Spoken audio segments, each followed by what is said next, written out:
Sports media might actually be manufacturing the storylines we argue about every single day. The next GOAT, the next dynasty, the next superstar who's supposed to carry the league.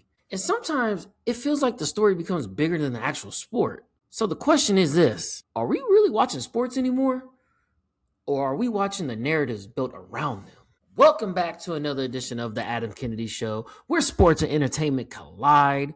And this is your weekly escape briefing, the place where we break down sports, culture, and things everyone is talking about. I'm your host, Adam Kennedy. Thank you for tuning in. I really do appreciate it.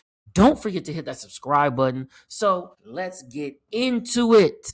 Today, we are breaking down whether sports narratives are actually manufactured. Then we are talking about why nostalgia is everywhere right now and why companies keep selling us the past. And finally, I have an unpopular opinion.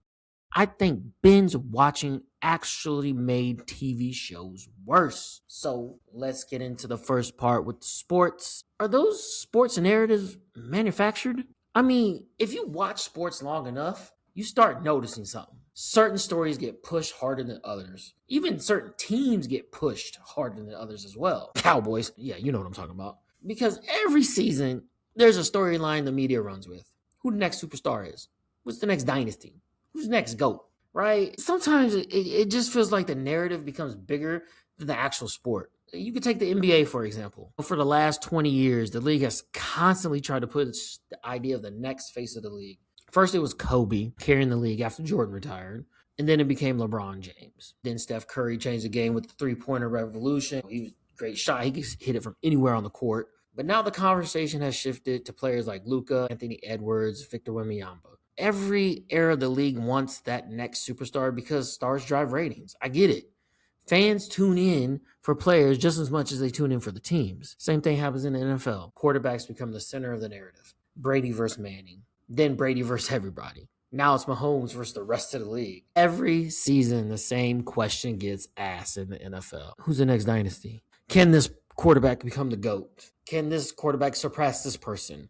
Can this young player be the future of the league? Those conversations get pushed because they keep fans invested in the story. But here's where I look at it a little bit differently. And this is just me. For me personally, I don't care about narratives. I only care about my teams. Listen, I got three teams I root for: Kansas City Chiefs, Kansas City Royals, and the Dallas Mavericks. That's my NBA team. And in college, it's KU and then anybody in the Big 12, really. And I root for my local soccer teams as well, Sporting and the KC Current, the women's soccer league, right?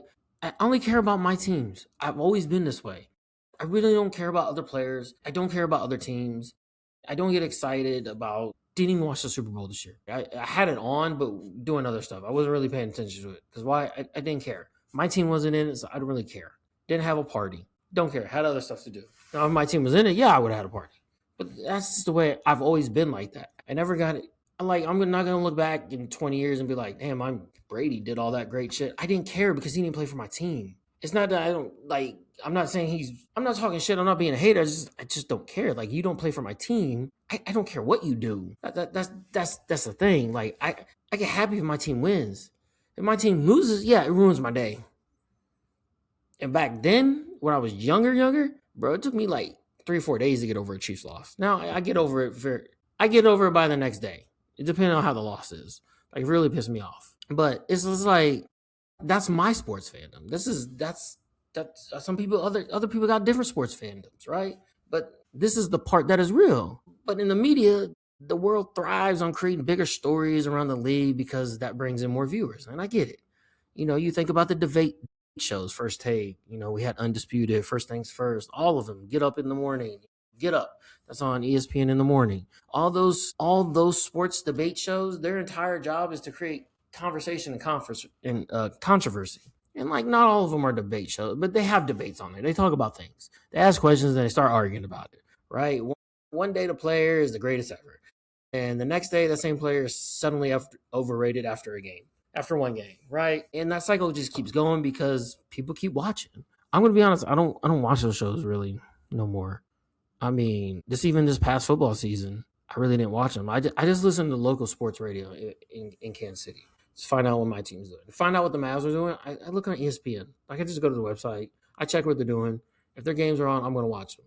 But really, that's really what it is, right? And like I said, the cycle keeps going. Social media made it even bigger. Now every game becomes a storyline, right? A player has one bad performance and suddenly we're all questioning his legacy. A young player has a great game and suddenly all the people just say he's the future of the league after one great game. Like, what are we doing here? It's the same thing with Joe Burrow. People keep saying, oh, Joe Burrow's the top quarterback in the league. Yeah, he's got talent. He can't stay healthy. You can't live off that Super Bowl he went to, what, 4 years ago?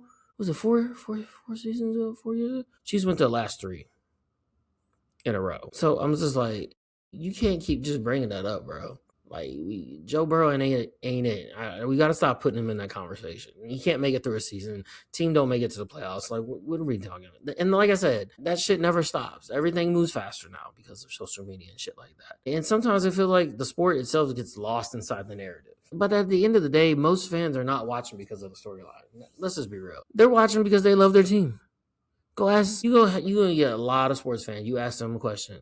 Do you watch sports because of your team or because of the narratives and the storyline and the players? A lot of people are invested because of their team. They want their team to win. They want that championship moment. Yeah, the narratives might drive conversation, but fandom is still about loyalty. And that is something no storyline can manufacture. But speaking of stories in the past, that brings us to something else that has taken over entertainment right now. Nostalgia. I mean, look, we all love a good nostalgia, right? Nostalgia is being monetized. Right now, nostalgia is one of the biggest forces of entertainment. Movies, video games, television, music, fashion. Everything seems to be reaching back into the past. And the reason is simple. Nostalgia sells. It really does. Companies know that people have strong emotional connections to the things they grew up with. So instead of creating something completely new, they bring back something familiar. Look at Hollywood right now. Some of the biggest movies in the last few years were built on nostalgia. Top Gun Maverick, Ghostbusters, Jurassic World, Scream. The reason those movies work is because they connect generations. People who watch those movies when they were kids now go back and watch them as adults. And now they bring their kids with them. Right? I just took my daughters, we just went, I mean, they're teenagers now. We just went to go watch Scream 7. You see what I'm saying? Like, I grew up with Scream, and now my daughters are watching it. We just went to the movie theaters to watch Scream 7. You see how that works? The nostalgia. Yes, they keep creating the Scream franchise, but it started all the way back in the 90s. Same thing with Jurassic Park. That started back in the 90s. They're still making them. You hear that Jurassic Park music? It starts bringing you back to memories if you grew up in that time when the original Jurassic Park came out, right? So, and like I said, my daughters love the Scream movies. I grew up watching them. Now we're watching them together. We went to Planet Comic-Con the last 2 years. We met Matthew Lillard. We met Skeet Ulrich. We met Jamie Kennedy. Henry Winkler.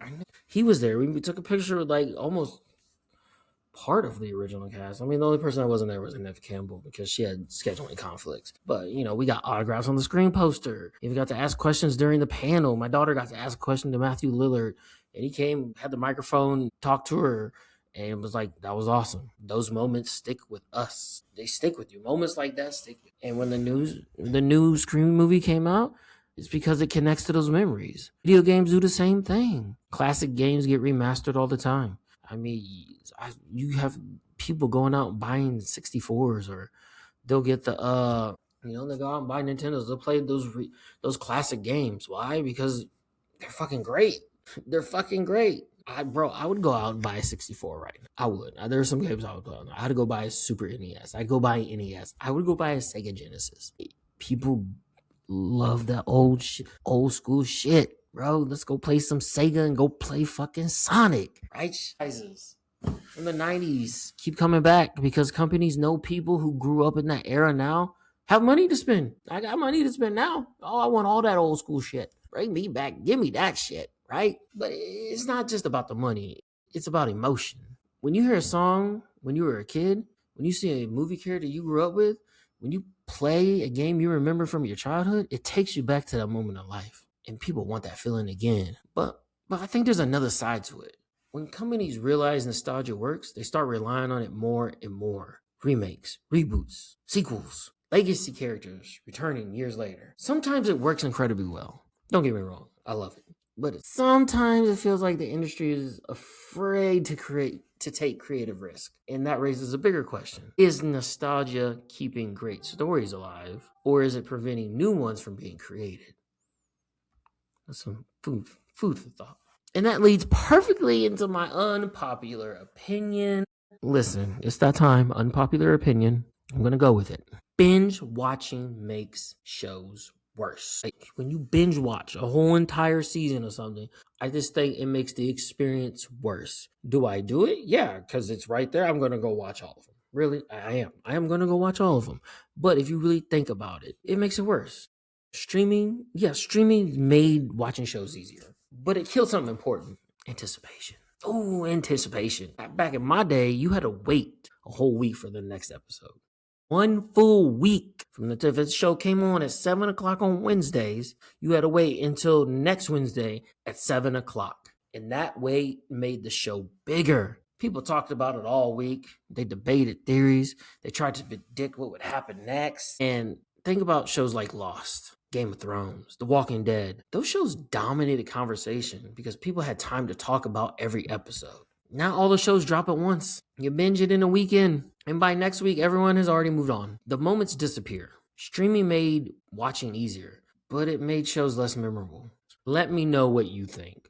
Do you think sports narratives are real or created? And do you love nostalgia, or you think entertainment should move forward? Or maybe have a fine mixed balance of both? And are you team binge watching or team weekly episodes? Until next time, I'm Adam Kennedy. I'm out. Peace.